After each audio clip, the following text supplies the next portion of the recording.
All I needed was a test subject, someone I could experiment on, someone that seemed strong enough for what I had planned to do, someone that no one would ever miss, someone that had nothing.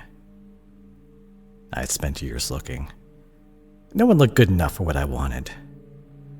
I was about to give up, but then I found you, my poor little mouse. Alone in the world, no family or friends or a partner to speak of, not even a pet. You only had yourself, perfect for what I needed. As soon as I saw you, I was already obsessed. I knew you were exactly what I was looking for so desperately. Oh, and then I took you. I couldn't wait to have you. So I didn't. I kidnapped you and took you to my secret lab. That was just the beginning of our fun little experiment sessions together. That was the beginning of something special, little mouse. Something only ours. The beginning of my special, undying love for you. And the beginning of your ardent, burning hatred for me. Oh, I remember the first few days. You were stubborn. You didn't talk. Didn't look at me. Didn't want to eat or drink. You acted like you could ignore me forever. Like you could pretend that you weren't stuck in an unfamiliar basement with an unknown man. You acted like nothing was happening. As soon as I started torturing you, however, things changed. Oh, you started to react then. To cry, to scream, even to threaten me. Oh, how cute you were. Really. Of course, that didn't last long either. Soon you were just begging. Begging for me to stop hurting you. You sounded so sweet. So fragile. So lovely. And I'll be honest, little mouse. You almost made me fold.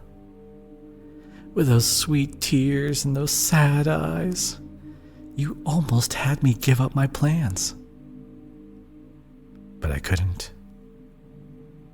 Not after everything I had done. Not after how far I'd went to have you. I needed you for my experiments. I couldn't just let you go because you were so adorable. I needed your strong, healthy, and pliable body. Your body that could take so much. I was impressed. I pitied you. I really did, believe me. But at the same time, I also loved seeing you shake in agony after I tested my injections on you. I loved to see you cry or scream. The times you were cursing at me, like that would help ease the pain that you were feeling. I didn't get mad. Never. Because those reactions were everything I wanted. Your honest, raw, and true emotions. Your expressions. Everything I ever wanted in a test subject, you gave to me. When I cut you, opened you up, moved my hands inside of you, when I examined every part of you, all you could do was stare at me with a gag in your mouth and tears falling down your face and hate flooding your eyes. I couldn't anesthetize you, little mouse. I had to measure your levels of pain, your reactions to everything I did. How much could you take before passing out? And you took so much for me. You took it so good. Such a good little thing for me. I'm a proud man, my darling. I'm so proud of you, of how strong you are. And I'm proud of me for recognizing your potential. And proud of me for taking what is supposed to be mine, for grabbing the opportunity, for seizing the day, and having the best test subject anyone could ever have. I was proud of myself for ignoring your desperate pleas. So, after apologizing and giving you a sweet forehead kiss, I kept going. I kept opening you up, operating on you, giving you new injections, taking out and putting in different organs, testing your responses to the most painful of procedures. I kept going, because I knew it didn't matter what I did from now on. I can't be saved. I'm going to hell for what I did to you. So I keep going. No hesitating, no stopping, no shame. And of course, I kept going because I like it. I liked seeing you scream. I enjoyed seeing your toes curl, your back arch, your eyes rolled up so hard I couldn't see the color for minutes on end. I loved your pain, little mouse. I said this before and I'll say it again. I loved your pain. I loved that I was the one giving it to you. With time, however, you did stop reacting. I kept going, torturing you, experimenting on you, but you didn't react. No expressions on your pretty face, no struggling, no sounds. How could it be that you got used to the pain? So used to it that it didn't affect you anymore. It was curious. After making notes and registering all my observations like I always did, I kept trying to make you react again, but nothing worked. Plucking your nails out didn't work. Cutting off your fingers and sewing them back together didn't work. The shock collar didn't work, and the needles did nothing. Cutting, stabbing, burning, hitting, I tried everything. Every painful method of torture I knew, I tried it on you and nothing made you react. Days went by and I started to feel weird about the entire thing. Something wasn't right with you. Something wasn't right with me either. But I ignored that feeling. Just kept doing what I thought I should. It was a regular day, nothing special about it, and I was trying to make you react once again, like always. Of course, everything was useless. With a heavy sigh, I just stopped what I was doing and I looked at you. It was like you were dead. I knew you weren't. You were breathing. But you looked dead all the same. Your eyes were dry. Your face expressionless. You barely moved. You were dead. Dead on the inside. I broke you. I'd killed you. That was the objective. It was what I was trying to do. I wanted to know how much the human body could take. But also, how much the human mind could take. How long it would last under constant pain and torture. And now I knew. I should be happy, shouldn't I? So why didn't I feel happy? Why was my chest hurting when I looked at you? Why was I scared? I should be happy that I came to a conclusion to my experiments. I should be happy with all the information I got. I should be celebrating my accomplishments. I should feel satisfied that I finally finished my research. Maybe even go further. Search for another test subject. Someone with a different body, mind, personality, and background. Different characteristics. See how much it would take to break them compared to you. I should do that, but I didn't want to. I didn't want to keep going. I looked at you, lying on that table, the place where I'd put you through so much, and I realized I couldn't have done that to anyone else. I didn't want anyone else. I wanted you. I wanted you to be the way you were before. But you were broken. I broke you. I did all those things that made your mind give up. I'm a monster. I knew that from the very beginning. And I was okay with that. But only when I looked at your state on that table did I truly feel like a monster. And I didn't like it. I wasn't okay with that anymore. Suddenly all the moments that we'd spent together in that lab weighed on my heart. All the moments I'd loved seeing you in pain. I regretted them. I regretted what I did to you. I regretted hunting you. I regretted the whole damn research. And I regretted finding your little mouse. All my life, I liked causing pain in others. That's why I started all of this. Because I wanted to see how far I could go and how much my test subject could take.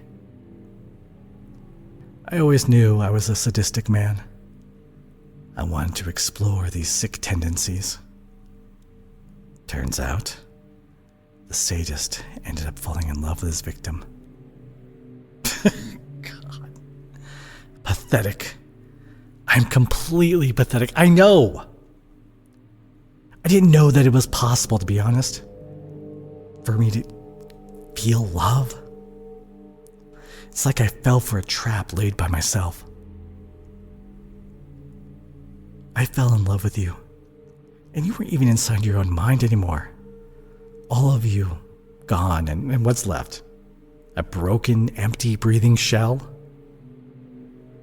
At that moment, with my mind in turmoil, I fell to my knees, and I looked at you again, and cried.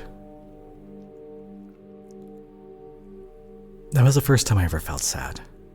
The first time real tears had fallen down my face. I cried because I knew I had to mourn you. I had to mourn someone that was physically alive. Someone that was just a thing to me in the beginning and turned into more when it was already too late. And it was all my fault. On my knees, I bowed down. My head was touching the floor, and I screamed. My heart hurt like never before, and I screamed in pain, in guilt, in hate for myself, in regret.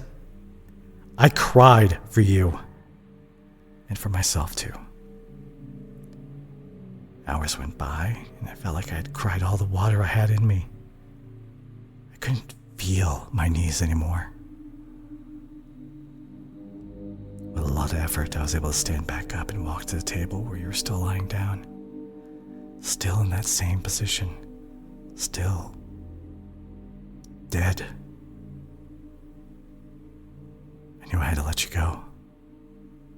I looked at you for the last time. I caressed your cheek. I said something I never thought I would say to anyone. I'm sorry. So sorry, I said in a shaking tone, my voice weak after all the crying. And then it happened. You looked back at me.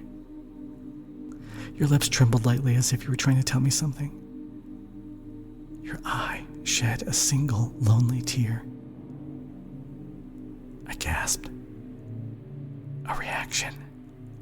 You finally reacted to something.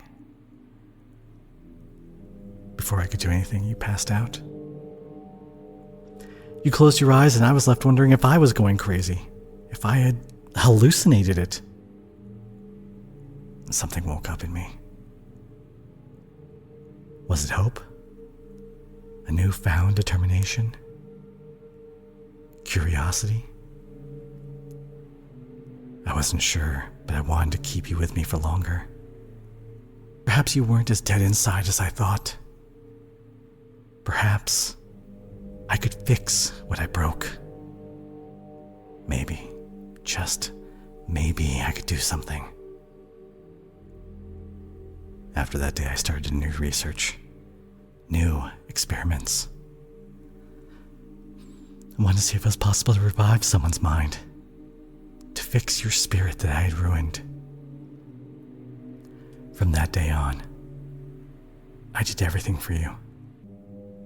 I cleaned you up. I bandaged you. I gave you medicine. I had to feed and wash you off since you weren't moving around much anymore. I dressed you, brushed your hair, took care of you like you were my perfect little doll. And with time, you started reacting to my actions. It started small. First, it was some glances. You looked at me, but not with empty eyes like before. You looked at me with curiosity. Then you made little sounds. Grunts, moans, sighs. Nothing too big, but still reactions. Still better than the uneasy silence from before. Then you started moving more, touching my hand softly. Every little thing you did made me feel alive, made me feel happy. And it was working. All my efforts started to show results. You were coming back to life, coming back to me. And then one day, you spoke. You asked me who I was. I looked at you with eyes wide open, surprised. You forgot me. You forgot the crazy man that kidnapped you, about the torture, the experiments, the pain, about everything.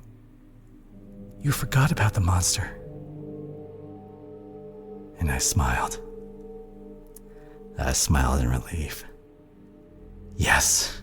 Yes, yes, yes. That is for the best. You didn't deserve all those horrible scenes playing over and over again in your head. You deserved better than that.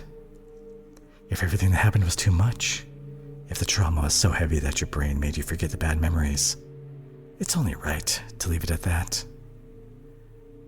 I decided to give you new memories. Good ones. Perfect ones. With a smile, I looked at you and I said, I'm your boyfriend. Your caretaker. And that's exactly who I was. I took care of you. I did everything I could to pay for the sins I committed against you. I did my best to be the person you needed. Your boyfriend, your loving caretaker, your everything. Time went by, your memories didn't come back. You never fully went back to the way you were before. But you reacted to everything I did. And that's all I wanted. I loved it.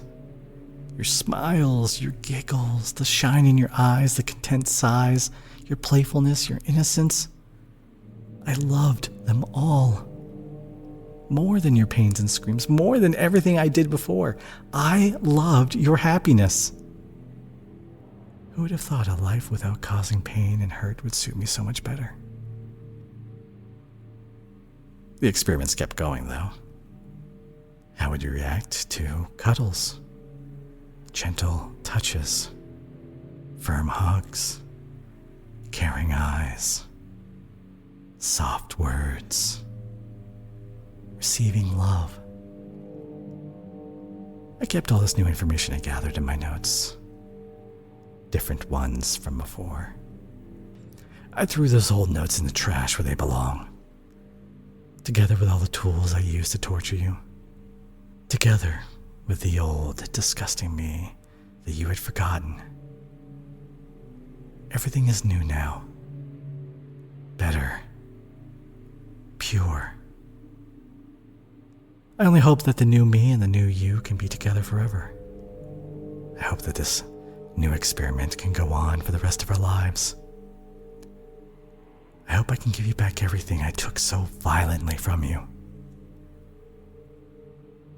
Regardless of what happens from now on, I just hope that you know, deep in your mind, darling, that you will always be my poor little mouse.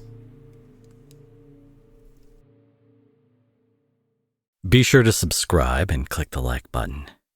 YouTube tells me that only good girls are going to click on the video suggested right here, so I'm sure I'll see you there.